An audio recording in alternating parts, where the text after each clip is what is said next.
ఒక్క మొలక లేదు. చేనంతా గిలగి మొలకలేమో మొలకలేవు. చిక్కుడు వేసినాము ఇంత చేను,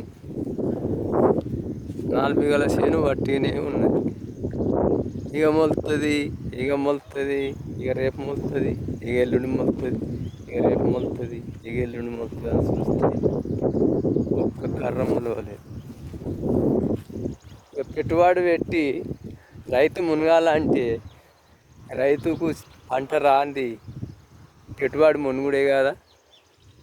ఏం చేస్తాం? ఇక మొలుతుంది, ఇక మొలుతుంది, రేపు మొలుతుంది, ఎల్లుండి మొలుతుంది, మాపడికి మొలుతుంది, పొద్దుల మొలుతుంది. చూసుకుంటా పోతే ఇక కర్రలు లేవు. గింత పెట్టు ఈ సాలు ఉన్నది, కందిసాలు జర్రన మొలిచింది. ఎట్లా ఉన్నది? వ్యవసాయదారులు నష్టపోవాలంటే పోమా, కూరగాయలు అమ్ముకుంటే బతాం మంచిగా. భూమి ఇరుస పెడితేనేమో చేయకుంటేనేమో భూమి ఉన్నది చేసుకోక కూరగాయలు అమ్మేరా అని అంటారు. కూరగాయలు అమ్మితే మరి కూరగాయలు అమ్మద్దు, మనకు వర్షపు నీరుతోని పంట పండించుకొని బద్దాము.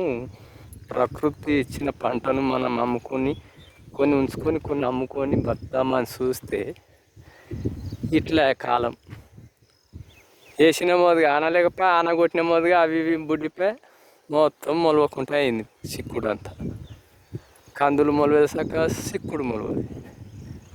ఏం చేస్తుంది? ఏదే దాని ఇంటికాడ కూర్చుంటే ఖర్చులు వెళ్ళాయి. ఏం చేస్తాం? ఖర్చులకు అదే కావాలి కదా. మేము బతికేదానికి ఏడాదిదాకా ఇళ్ళవి పండించుకొని అమ్ముకుంటేనే బతుకుదేరే. ఏం చేస్తాం? డాక్టర్లు అంటే వాళ్ళు ఎట్టన్నా బతారు. ఏదో పని చేస్తే ఏదో బీమారు అయితే ఇవి అవి గడకపోయి వాళ్ళని దవాఖాననే పెట్టుడే మేము వ్యవసాయదారులు.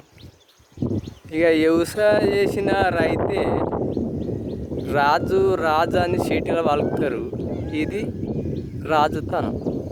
మేము చేసింది రాజులు అంటే ఇట్లుంటారు. వ్యవసాయ రాజు ఏం న్యాయం? మాకు న్యాయం వ్యవసాయదారులు న్యాయం చేయమంటే చేస్తేనే లేరు ప్రభుత్వం. మళ్ళా కొనుక్క రావాలా, మళ్ళీ మక్కల బస్తలు తేవాలా, మళ్ళీ మసాలా బస్తలు తేవాలా, మళ్ళీ 10 బస్తాల మసాలా కావాలా, 10 బస్తాల మక్కలు కావాలా, ట్రాక్టర్ కిరాయి కావాలా, నాగాళ్ళు అవి 12 గంటలు. ఇదంతా నష్టం కాకపోతే అందులో ఎన్నిటి మళ్ళీ పందులు, కోతులు ఇవన్నీ తింటూ ఉంటాయి. ఏం చేస్తాం? ఇట్లున్నది వ్యవసాయదారుల పరిస్థితి. టీవీ మీద కూర్చుంటే చూస్తూ ఉంటారు, కమ్మ తిందాము ఉందామా అంటారు. రైతులను అయితే యాద్ చేయరు. రైతు రాజు అని చెప్తారు. ఏటికి రాజు? నష్టపోయేదానికి రాజు కదా. నాకైతే ఇంతే తెలుస్తుంది, నష్టం అన్నదానికి తెలుస్తుంది. మరి మీకు ఎట్లా తెలిసిందో మరి కామెంట్ చేయండి. మీరు రైతులు రాజు అయితే మరి రైతు రాజు అట్లనే కరెక్టా? అది మీకు తెలుసు.